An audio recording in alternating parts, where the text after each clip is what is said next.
saya Evi Yulina Penifu dari Fakultas Keguruan dan Ilmu Pendidikan Biologi Universitas Kristen Indonesia. Pada kali ini saya akan membahas tentang pengembangan pendidikan evolusi. Evolusi berarti perubahan pada sifat-sifat terwariskan suatu populasi organisme dari suatu generasi ke generasi berikutnya. Nah, perubahan-perubahan ini disebabkan oleh kombinasi 3 proses utama, yaitu yang pertama variasi, yang kedua reproduksi, dan yang ketiga seleksi.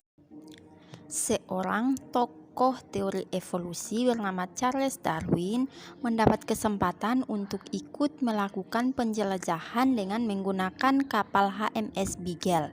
Dari penjelajahan ini, Darwin mendapatkan bukti-bukti yang dalam perkembangan selanjutnya dijadikan sebagai dasar untuk mengembangkan gagasannya tentang evolusi makhluk hidup.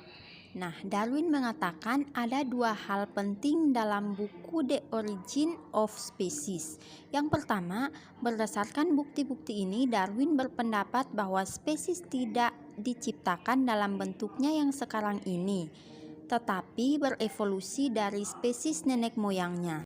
Yang kedua, Darwin mengemukakan suatu mekanisme untuk evolusi yang disebut seleksi alam. Nah, evolusi biologi meninggalkan tanda-tanda yang dapat teramati dan merupakan bukti pengaruhnya pada masa lalu dan sekarang. Bukti-bukti ini dapat diranut dari bukti taksonomi, bukti anatomi perbandingan, bukti embriologi, bukti biokimia, dan bukti fisiologi. Yang pertama, bukti taksonomi. Taksonomi adalah cabang dari biologi yang berhubungan dengan penamaan dan klasifikasi spesies yang didasarkan pada skema yang lebih formal. Nah, skema tersebut terdiri dari tingkatan klasifikasi yang bermacam-macam. Setiap tingkatan itu lebih luas cakupannya dibandingkan dengan tingkatan di bawahnya. Nah, ini adalah hubungan antara klasifikasi dan filogeni. Pohon filogeni ini bercabang menunjukkan jenjang taksa. Nah, di sini kita bisa melihat juga kemungkinan kedekatan antara genealogis di antara beberapa taksa yang di bawah ordo Carnivora yang merupakan cabang dari kelas mamalia. Yang kedua, bukti dari anatomi perbandingan. Nah, pewarisan dengan modifikasi sangat jelas terlihat pada kemiripan anatomi antara spesies yang dikelompokkan ke dalam kategori taksonomi yang sama. Nah, ini adalah bukti dari anatomi perbandingan pewarisan dengan modifikasi yang sangat jelas terlihat pada kemiripan anatomi dari spesies yang dikelompokkan ke dalam kategori taksonomi yang sama. Contohnya seperti elemen kerangka yang sama menyusun tungkai depan manusia, kadal, kucing, paus, kelelawar, katak, dan burung. Nah, meskipun tungkai tersebut memiliki fungsi yang berbeda-beda. Yang ketiga, bukti embriologi perbandingan. Organisme yang memiliki hubungan kekerabatan yang dekat akan mengalami tahapan yang sama dalam perkembangan embrionya. Nah, ini adalah contoh dari semua vertebrata yang akan mengalami suatu tahap di mana mereka memiliki kantung ingsan dan rongga tulang belakang. Nah, pada tahapan perkembangan ini, ikan salamander, kura-kura, ayam, babi, sapi, kelinci, manusia, dan semua vertebrata lainnya akan lebih banyak kesamaannya dari perbedaannya. Nah, pada perkembangan selanjutnya menjadi semakin bervariasi dan akhirnya akan memiliki ciri khas dari kelasnya. Misalnya pada ikan, kantung ingsan berkembang menjadi ingsan. Pada vertebrata darat, struktur embrio tersebut akan dimodifikasi untuk fungsi-fungsi lain seperti saluran Eutychius yang menghubungkan telinga tengah dan tenggorokan pada manusia.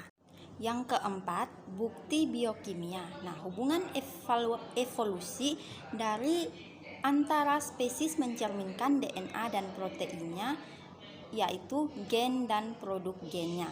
Nah, jika ada 2 spesies memiliki pustaka gen dan protein dengan urutan monomer yang sangat bersesuaian, maka urutan itu disalin pasti dari nenek moyang yang sama.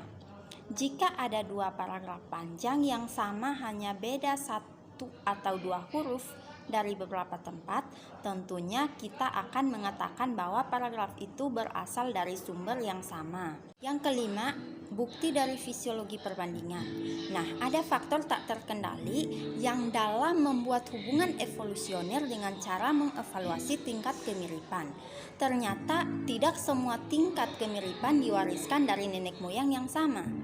Nah, spesies dari cabang evolusi yang berbeda bisa saja pada kenyataannya mirip satu sama lainnya jika mereka memiliki peranan lingkungan yang mirip dan seleksi alam yang telah membentuk adaptasi yang analog.